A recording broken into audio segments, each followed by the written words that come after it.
The following is a presentation of the Chicago Bears Network and ChicagoBears.com. Download the Chicago Bears official mobile app for up-to-the-minute Bears content every day. And now, welcome to Bears All Access, your all-access pass into Chicago Bears football. Bears All Access is brought to you by IGS Energy and sponsored by Athletico Physical Therapy and CDW.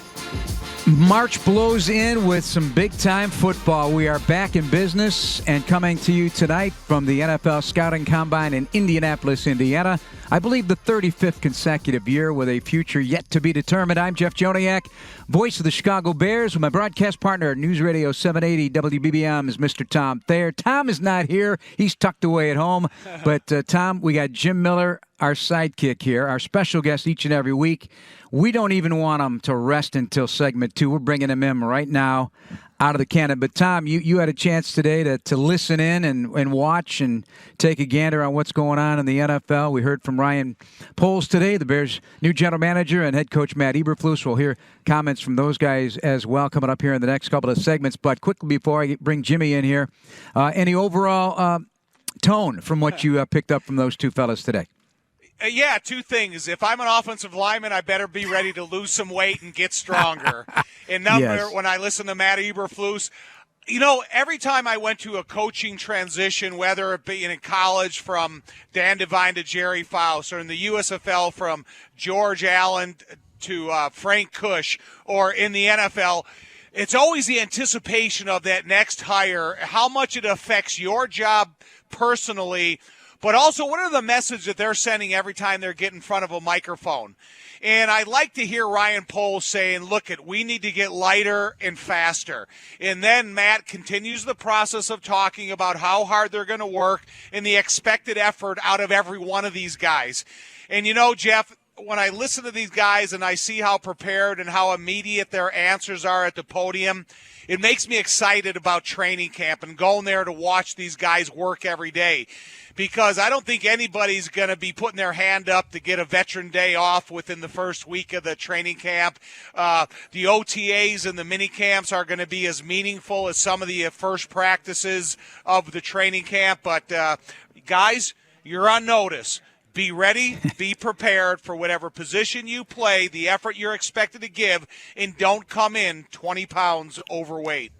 Jim, I think Tom's fired up and ready to go. He's going to be hitting the gym like Miller has because, Tom, you haven't seen him. He's dropped a good 25, 30 pounds. I had to do a double take. He looks 15 years younger. Hey, Matt Eberflus, he inspired me. I mean, He you got to did. get lean and mean. But, you know, I echo what Tom says. I think you do get a sense of the standard of what they expect. I think, you know, just in my conversations with both Ryan Poles and Matt Eberflus, they've already talked about what type of player they want. You know, every player, or every team, I should say, has a culture of who's going to be the right fit. They've already talked about the schemes of what they're going to deploy offensively and defensively and what type of players they're going to need within those schemes. So they're already on the same page from that standpoint. And, you know, much like Tom, I got a kick out of Matt Eberflus today. He's like, you know, it was pretty cool. He said, I reached out to a lot of the Chicago Bears alumni, whether it's Urlacher or Singletary or Butkus and all these great players that he's now got on his Rolodex and some of the stuff that they're texting him, he's getting inspired. You know, I think he understands, and I've said this numerous times.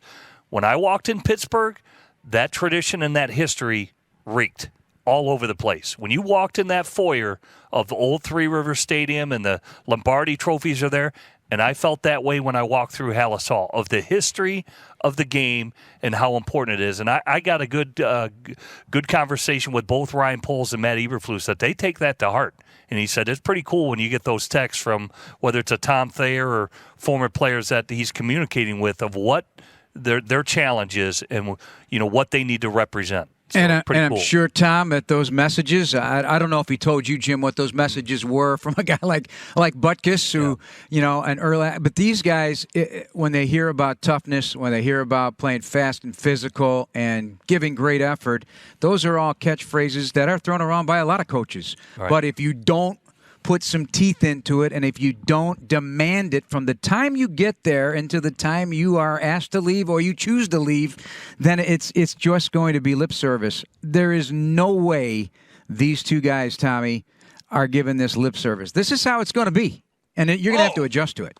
Yeah, I mean, listen, man, the line has been drawn in the sand since day one, but it's kind of reinforced every time they get in front of a microphone. So you get there, you get hired for the job, you're really not familiar with the building, with the talent, with the video of the games from this past couple years. And then all of a sudden you start a little bit more study, you get involved, from the small thing of having eye-to-eye contact in the same room as Darnell Mooney and how much he impressed him. So, it's nice to see the positive reflections, but again, the message is out there and it's repeated every time, kind of in a different tone. And as the season kind of approaches, the seriousness to every one of the messages that they put out there. It's clear of what's expected out of these guys in the position, their philosophical thinking about football itself.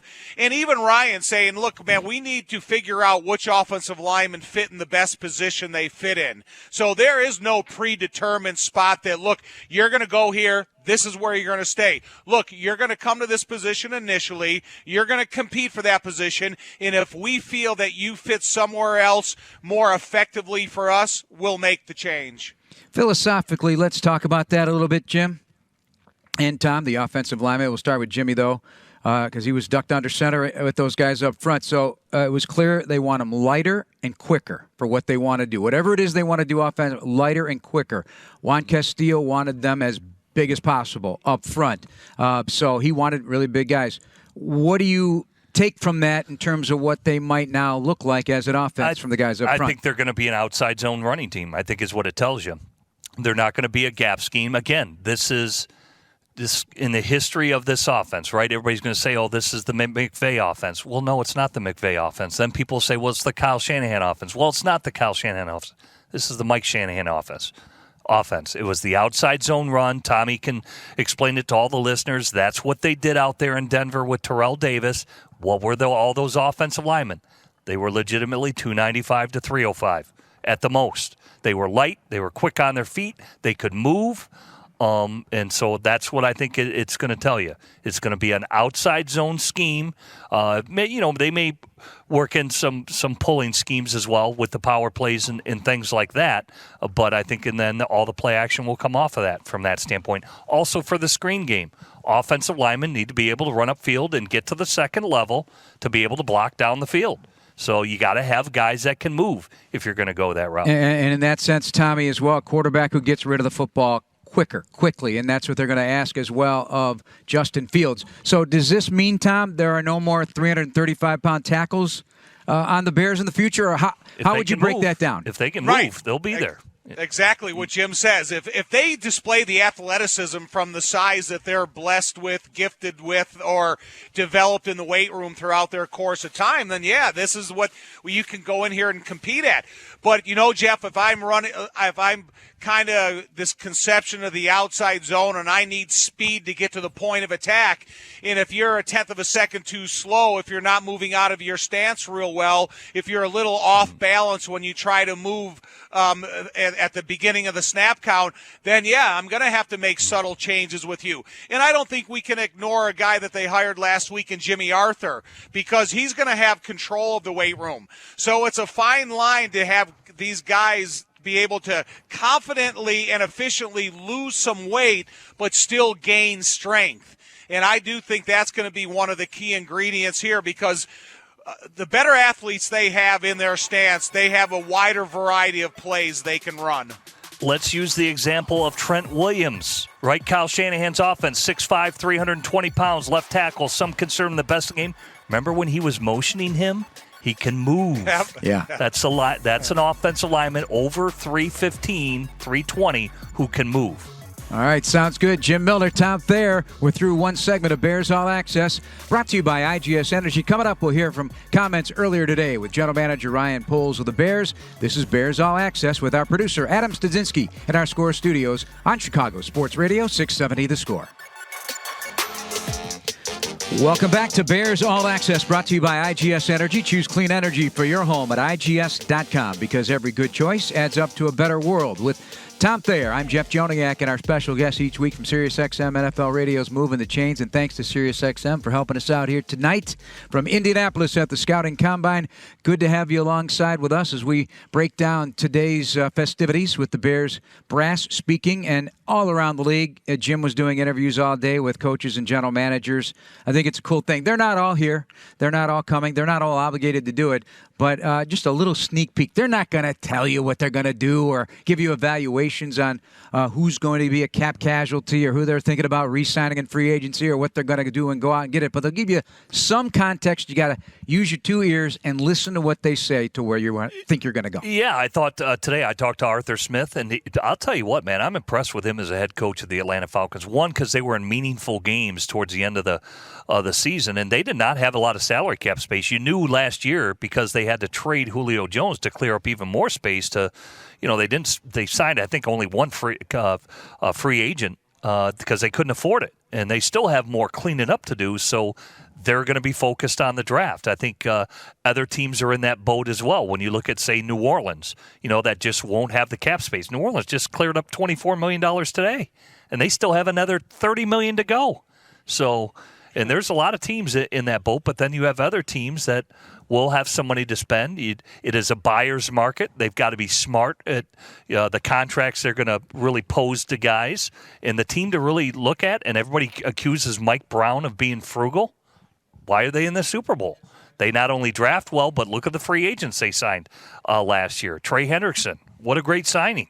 And Mike Hilton, comes over from the Steelers, and lo and behold, they find themselves in the Super Bowl. So I think teams just got to be very smart about their business decisions. And then, of course, you got to nail it in the draft. You got to nail your draft picks. Not all of them. I think we know it's kind of a 50% type of deal. Some teams are better at it than others. Like I look at a team like Dallas. Who drafts better than Dallas? Go look at their roster. All their starters, they're all draft picks.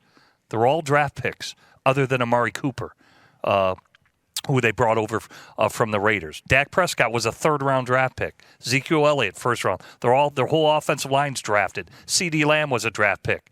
Delvin Schultz, their tight end, was a draft pick. Want me to go through their defense? They're all draft picks. It's a Bears show. No, yeah. Don't go through their defense. But that's going to be the challenge for the Bears to select guys in free agency that they know will fit the Bears system, scheme-wise, offensive and defensively, what they're trying to do, and then nail the picks that fit what they're trying to do. And this year there's 5. And Tom, we got a second, we got a third, we got 2 5s, we got a 6. So let me ask you this, because today it was brought up. You may hear some of it here tonight from Poles or Eberflus. But Tommy, about again, everybody talks about culture. We heard a lot about culture, and every culture based on who's running the show is going to be slightly different. Different expectations. You want a tight team. You want good chemistry, of course. You got to have some great players. But you got to have cornerstones. And I'm wondering, because they're not going to say it yet, yeah, it's Justin Fields. Yeah, it's Roquan Smith, Tommy. But do you feel that they have now analyzed it enough? Because what they've done is make profile tapes of every position of what exactly they're looking for so that the GM and the scouts are on the same page as what the head coach and position coaches are looking for. Do you think there's carryover of some of those guys that are cornerstone pieces for chemistry, or are you wanting to bring in new types of cornerstones to complement what they have right now with Justin Fields and Roquan Smith, just for starters right there? I mean, you're always looking for those dream players, the guys that are going to set the standard inside the building. What type of culture do they come from if they're a draft choice in their college atmosphere? What type of culture do they come from if they're an NFL free agent? And what type of backgrounds do they have accordingly? Because, one thing when you're a free agent, you're looking at coming to a new team that has a new head coach, these guys have great work ethics because they know what's going to be expected of them when they come here for their first go-around as an NFL free agent. And then if you have a guy that is a college pick, you have to understand what is their reputation individually? How well do they play when they're tired? What was the requirements of their coaching staff throughout the latter parts of their college career, and were they expected to do as much? Or did they gain too much respect in their college atmosphere that they kind of got coddled a little bit? Because it's kind of hard to bring those guys back to earth. And so all those things you have to take in consideration. But if you're out there investigating an NFL free agent, then you probably have a good understanding of what their background is, what their work ethic is. But, Jeff, you really never know until you get them in front of you and they are playing fatigued, and you got to see how hard they play. Yeah, it was interesting, and I thought Ryan Poles made a great point today when he sat down with SiriusXM Radio. You can, and it's not just Ryan Poles, other teams kind of solidified it for me when they said that. Arthur Smith and other guys that we interviewed today said that as well. You can get a player's mindset by just watching him on tape. Yep. You know, for example, for the listeners out there, let's say a receiver catches the ball. Is he lowering his shoulder to get extra yardage, or is he running out of bounds? It's something as small as that, where you can sit in the meeting room. Hey, man, tell us why you ran out of bounds here. Well, you know, business decision. Yeah. You know, and you can get that. Or say during an 18-minute interview, because it's essentially what it is. A player may be able to fake it through 18 minutes, but again, I had another coach say, well, we went halfway through the interview and said, well, what happened here on this play? And the player started to blame his coaches. Oh, yeah. Coach turned on the light and said, hey, man, interview's done. That's not what we're looking for. You didn't tell the player that, hey, man, thanks for coming, you know, but they got the information that they needed, that this guy was kind of a finger pointer. Hey, blaming the coaches. The coach did this. They used me the wrong way. This, that, the other thing. You know, you can gain a lot from those interviews. Yeah, Tom, you gotta rely on the tape because, you know, frankly, and it's no different than if any of us were going to a job interview and, you know, I don't know, you might have an agent still, do you, Jim? Yeah. Yeah, so, you know, they rehearse you a little bit on what, you know, the other side is looking for. Tom, I know, has never. I don't even know if you had a player agent, Tom. I think you did everything on your own. You're a self-made man. But, you know, they're rehearsed a little bit. So you got to find a way then, because there's ways to even trip up the rehearsal. Like you tap on a guy's emotions, Tom. You find out what really gets them going or what might aggravate them a little bit, and then they'll tell you the truth. But the tape, though. So, Tom, like you said, fatigued in the fourth quarter. So I guess I'm watching fourth quarter of a defense that's been on the field for 35 minutes and see who's playing hard. Is that what you're talking about? Yeah, all those types of elements. I'm going to look at a safety when there's a running back that breaks to the second level and has some open space. Does he come at that ball carrier with a willingness to make a hard hit tackle, or is he trying to strip the ball away from the ball carrier instead of making the tackle? Are those types of things that you have to study too? And the thing that's interesting about interviews nowadays, because these agents get these players so pre-prepared and tell them the right things to say, and all that's good and well until they're being interviewed and that agent's not sitting next to them. And it's the same thing as a player, Jeff, because we stand there every single day at training camp practices, and you got the coaches surrounding the huddle. And if someone makes a mistake, there's a coach right in his face immediately to tell him how to make him an adjustment. And then the first time you go into a game and you're out in the middle of the field and there are no coaches around you, that's when you really see the difference in a player that needs a coach standing next to him, or there's a player that can handle it in the middle of the field by themselves, and how to recover and, you know, how to have, you know, get a good play after a bad play. That's Tom Thayer, Jim Miller, Jeff Joniak. Earlier today, General Manager Ryan Poles meeting the media for the first time at the Scouting Combine, looking at what they have on the roster right now and where they're going. Yeah, there's some really good players. You know, in the press conference we talked about Justin, we talked about Roquan. Those guys are talented players, and we're excited to get our hands on them and see where their ceiling is. And really, there's, again, with all of the free agents that we have this year, there's a lot of needs in every place. And it's not just starters, but it's depth. And we all know when you go through a whole season, a lot of times that starting 11-22 is not going to be the group that you finish the season with. So it's important for us to really make sure that our depth is taken care of as well.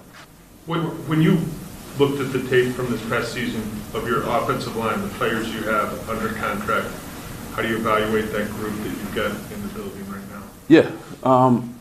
You know, we're going to change it up a little bit just in terms of the style. So a lot of those guys, and the message has been pretty clear, we got to change body types a little bit. We got to get lighter. We got to get quicker. And through that, I think there's some young talent that just needs to be pressed, and that's part of our job is to create competition and bring the best out of them. So I think we'll do that, and we'll see how if the cream rises to the top, and especially with the O-line play, a lot of times, and I don't want to speak for the coaches, but it's going to end up being the best 5 to roll out there. Ideally, where does Tevin Jenkins line up for you when you guys get on the field? It's too early right now. When we get back, we'll get organized. I think we put out the mini camp, the extra mini camp that we get in April. So we got some time to figure that out. But when we do, we'll move those guys around and see where they fit the best. Ryan, after we talked to you, hadn't quite had the time to deep dive into what was already in Chicago, like on the roster. Yeah. I guess specifically with the offense, what did you see? I mean, were there areas where you were pleasantly surprised? Were you disappointed? Did you feel like there's more holes than you thought? What was your evaluation of all that? Yeah, I mean, bright spot was Mooney. And then just, as guys have come in to work out, we've had the opportunity just to introduce each other, and he stopped in, and I was like really blown away by the person. So that was a bright spot. The running back situation's good. There's good offensive linemen as well. It's just continuing to tweak that and making sure we get everyone that's fit and in the right spots. So that was a pleasant surprise. Ron, have you had any further evaluation of Justin Fields, been able to watch tape, further evaluation of what you liked about him on the field? Yeah, that evaluation really, I spent enough time with him watching the tape that hasn't really changed from the press conference, other than, again, meeting him in person. And I think there's something about the guy that's the stoic kind of feel you get from him, and serious and locked in and focused, and he's ready to go. So I think there's a high ceiling, and again, it's just putting him in position to succeed and seeing how high that ceiling is. And our coaches are excited about him too, which is really cool. Right. A lot of folks don't understand in this first year as a GM, like you said, a lot of the important scouting work was done in season as college kids were playing. You can't just come in and bring your whole scouting department with you. You're hearing a lot of Ryan Pace's work, or his group's work, I should say. How challenging is that? And then do you, following this draft, then reevaluate and kind of rebuild that department too?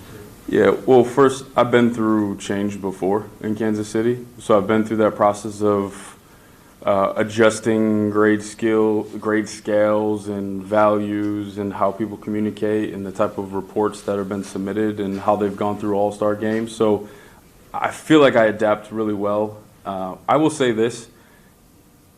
I was very happy with the group of scouts that we have right now. The meetings were incredible, and before we broke, I told them all how proud I was. Because as a new GM, you come in and you're like, all right, you're evaluating them, you're evaluating the evaluators. And at the end of it, the thing that stood out to me is there's a group of really, really good people that worked really hard this fall to gather the information. Now, my style was a little bit different. Our meeting structure was different where, as I said in the press conference, it was a culture of candor. It's open. We watch tape. We have order in the way that we watch the tape. But after that, everyone can speak their mind. And if I see something different than you, then I bring it up to the room and we work through it. And you can tell me where you saw it different and we'll go find it. So that group effort, I think, was refreshing to everyone. And again, I can't speak more highly of the group that we had in the room. I'm excited, and we'll continue to evaluate, but I was pumped about that. Well, that's a good place to end and then discuss when we come out of the break, because if he's got a good feel already and trusts those guys with their eyes and what they've done and the kind of complicated information they're gathering, it says it could be a nice wave into the future with the Bears and this group of scouts finding players for the Bears, both on the pro side with free agency and in the college side with their determining here today, starting at the Combine and all the interviews they're going through right now. We'll continue on our conversation here on Bears All Access from the Scouting Combine in Indianapolis with Tom Thayer and Jim Miller. I'm Jeff Joniak on Chicago Sports Radio 670 The Score.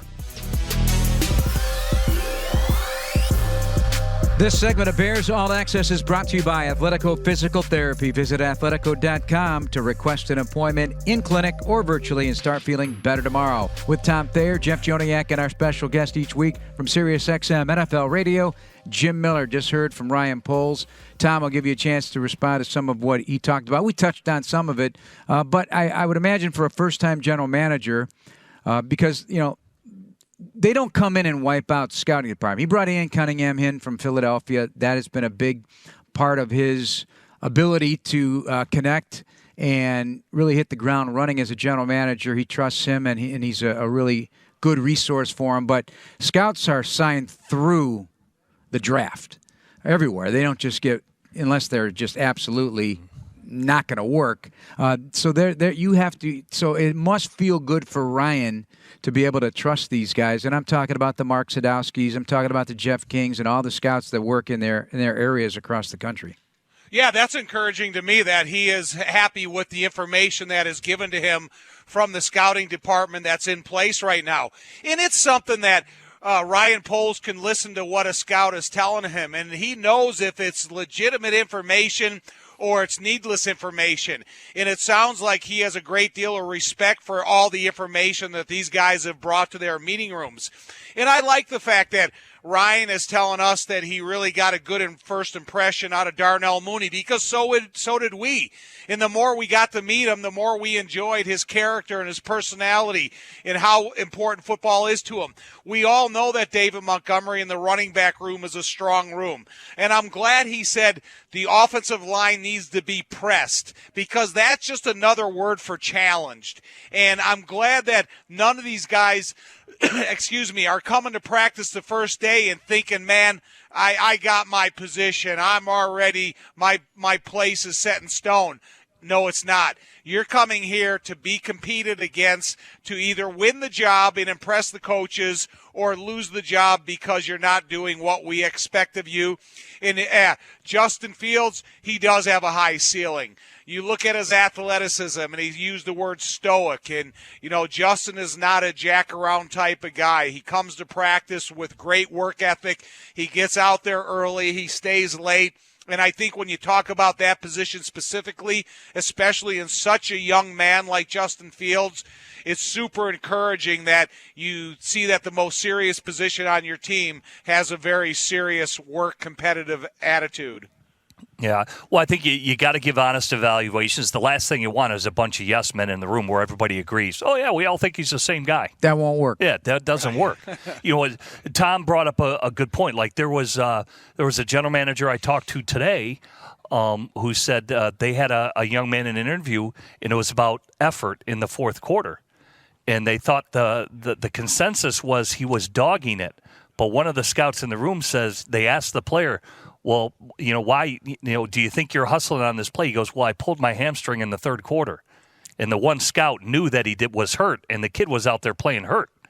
And so his effort was actually exemplary with what he was dealing with, and he still didn't want to come out of the game and was out there giving every type of effort that he could. He just couldn't make certain plays due to the injury. So you've got to have all that information available, and you hope your scouts are doing all that homework like that one scout was that knew the player was playing injured and brought it up. And that's what the good information that Ryan Poles can really go off of. How'd you do in your interviews at the Combine? I thought I did pretty well. Yeah? I thought I did Anybody pretty well. trip you up?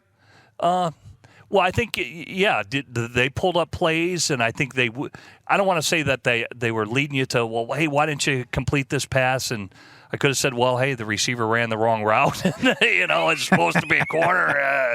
He had horrible hands, to be honest with you, Yeah. Coach. I mean, should have caught that cut. I think you got to sell yourself that, hey, you're a good teammate, you're accountable, reliable, you're productive, and that's what you want to, really exemplify. For me, part of it was the injury even coming out of college. I already had a 2 label coming out of Michigan State because I'd already separated my shoulder. I had a concussion, and I had a knee issue that I think pushed me down a little bit. But I thought the interviews, that was an area where I excelled from that standpoint. And it never stopped me from getting work once I did get in the NFL. And I think from that standpoint, it was good. But, yeah, you could definitely – I could feel them fishing With these interviews, I could feel him fishing, and no, don't take the cheese, Jim. Don't take the bite.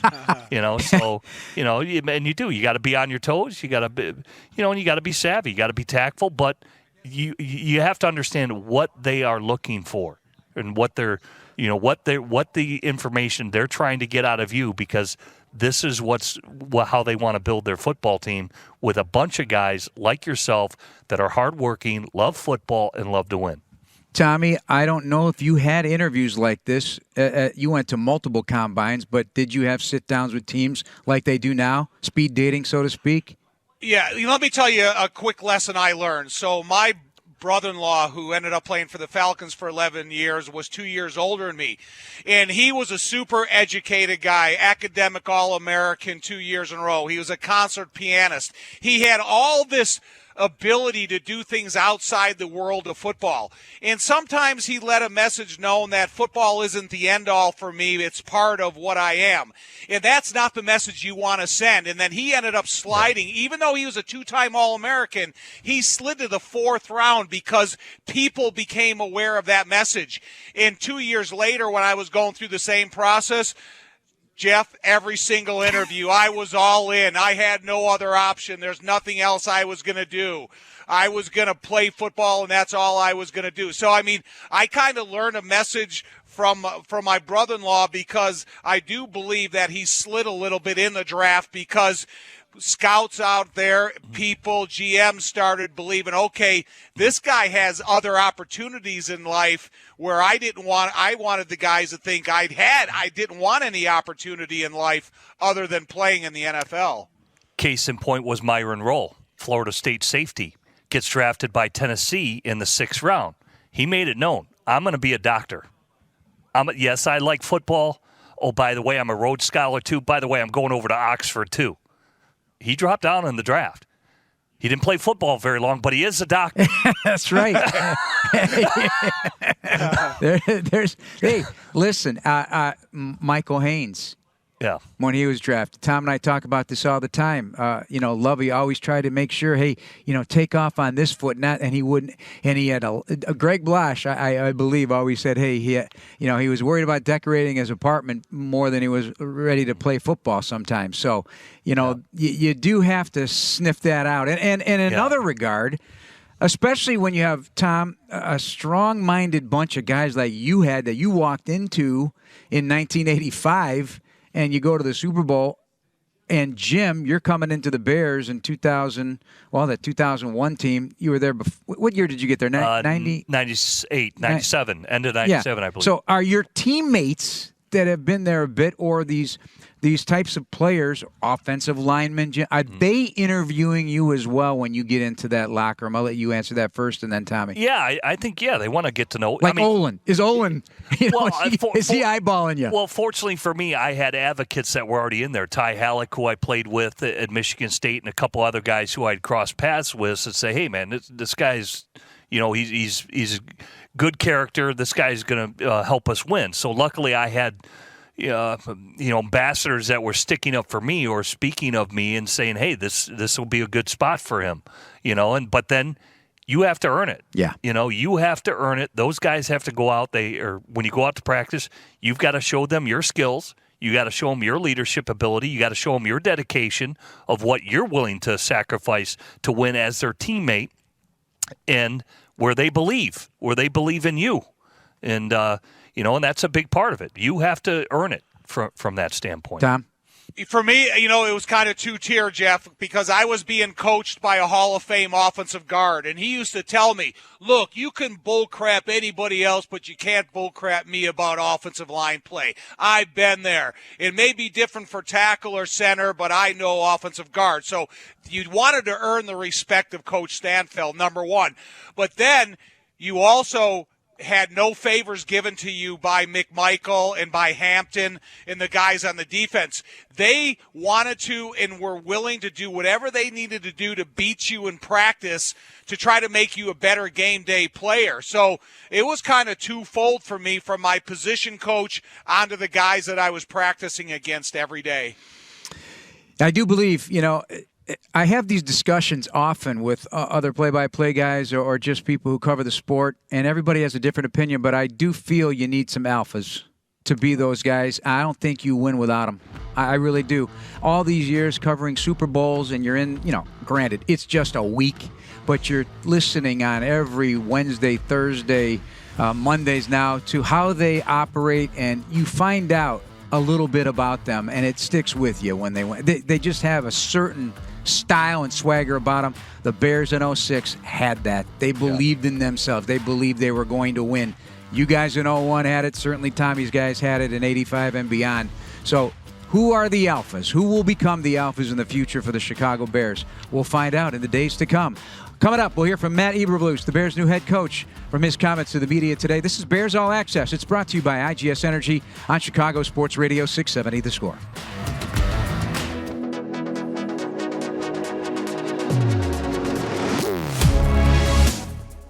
This segment of Bears All Access is brought to you by CDW. People who get it. Adam Sadzinski is our producer tonight in our Chicago studios. And we are in Indianapolis. Jeff Joniak and Jim Miller from SiriusXM NFL Radio moving the chains with Pat Kerwin. Good to see the tanned-up young man. Yeah. You lost weight. He looks tan. You guys are getting something done in this offseason. We're trying to, man. We're My working goodness. hard. Tom, we got some work to do, buddy. You got to win in the offseason. Well, that's never worked for the Jets, has it?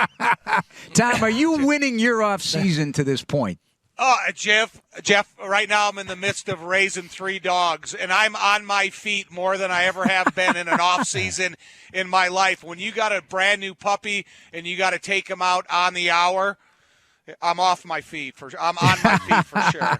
Good to keep you busy. And Matt Eberflus has been quite busy. First of all, he gets hired, and then he's got to put together a staff in short order. So he's been he did that and did so very well. With a lot of delegation as well. Earlier today, met the media as a member of the Chicago Bears for the first time in his old town of Indianapolis, where he coached the Colts defense. Yeah, I'm just getting to know him personally, really. So I've texted most of the guys that are, under contract, and I've talked to guys just about personal things. Hey, how you doing? How's the family? How you enjoying your time? And really, that's it. And just getting to know the guys and building relationships. So that to me is the most important thing. Once they come in April, for the voluntary part of it and start doing football, we'll get a chance to look at them. Have we looked at them? Certainly we've looked at them for what they did last year and the previous years and all those things. But, a lot of the guys, this is a clean slate for them. And we're starting new. And I told a lot of guys, hey, you're walking on fresh grass here. This is a new staff. New systems, you have to learn it, you got to dive into it, and you got to put everything you have into it, because our systems are not hard to understand, but they're hard to implement in terms of the player, because the way we ask them to play in terms of the physical style, the effort, the mental intensity, those things right there are going to be different to those players, and when they come in, they'll have to understand that, and they will understand it pretty quick. And it's going to be a little bit different for them, but refreshing.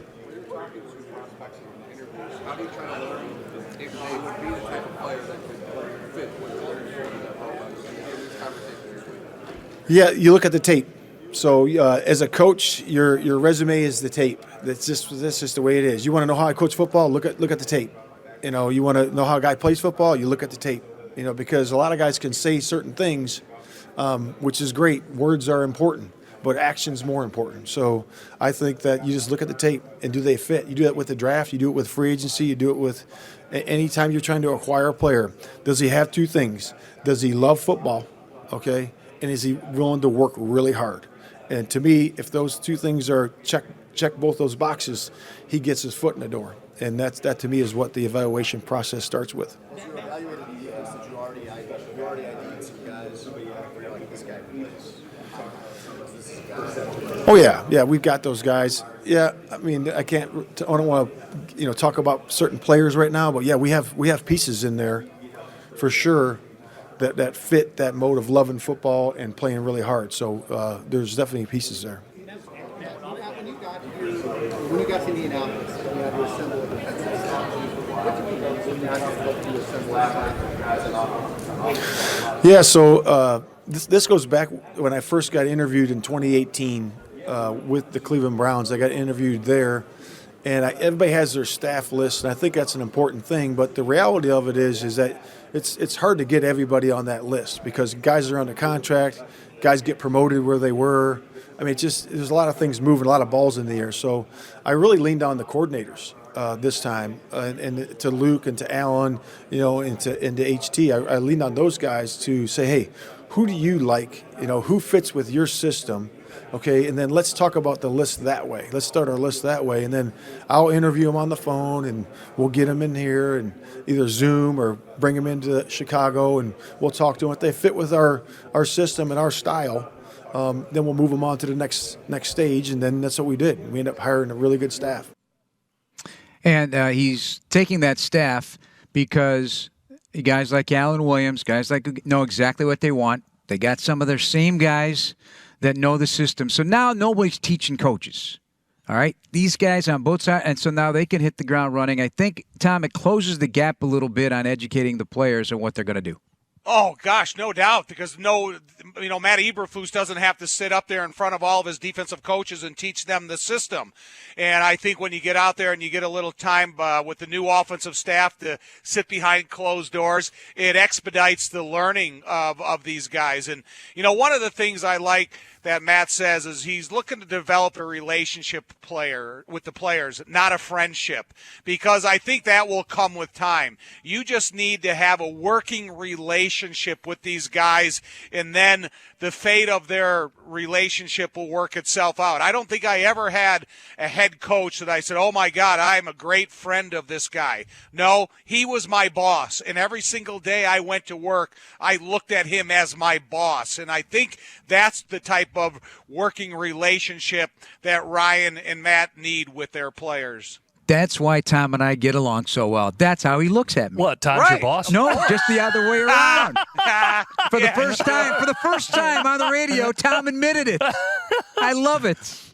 I love it. I've been telling you that for 20 years. You brought it up in a break with me, Jim, about three technique. Is he on this team? We don't know at this time, but this is what Matt's looking for. This was also today. It's about being disruptive, and that's certainly, when you close your eyes, you know those three techniques, what they do. They got to win the one-on-ones. When they run zone away from you got to be able to stay in the B gap. It's that simple. Those are the two things we look for, and they come in all shapes and sizes. And as you've seen it, they got to have explosive ability, though. That's the number one trait. Would you say it's as simple as that? And do they come in all shapes and sizes? And if they're not on the roster right now, based on, you got to go what's on the roster right now because there's 25 free agents. Are they in that second to third round range of the draft, or are you going to have to go in free agency? What do you think? Yeah, I think they are there. The guy who sticks out to me down at the Senior Bowl played really well, Perion Winfrey. I mean, that's a disruptive defensive tackle who really showed it in the game. But, yeah, they're out there. They're in free agency. But I would think, with this being a new staff, I would think they wanted to draft a younger player and groom him to bring him up in this new scheme that they're going to be running defensively. Make him a cornerstone, if possible. Tommy Harris, who's out there. Yep, Tommy Harris. That's Jim Miller, Tom Thayer, Jeff Joniak. One segment to go. We'll look around the NFL, the news of the day with all these coaches and GMs talking here on Chicago Sports Radio 670 The Score. Final segment here from Indianapolis at the NFL Scouting Combine, and I'm Jeff Joniak along with Tom Thayer and Jim Miller from SiriusXM NFL Radio, our weekly guest. Thanks as always, Big Jim, for helping us out. News of the day involving the Bears. It was a lot of discussion, obviously, about Justin Fields, how to get him to reach his potential. Second year, they've studied second-year quarterbacks. What do they need? Tom, I've been talking about it. They're hard to find. When you do, you hope you've hit the home run. And he referred to, Ryan Poles did, look at the Super Bowl.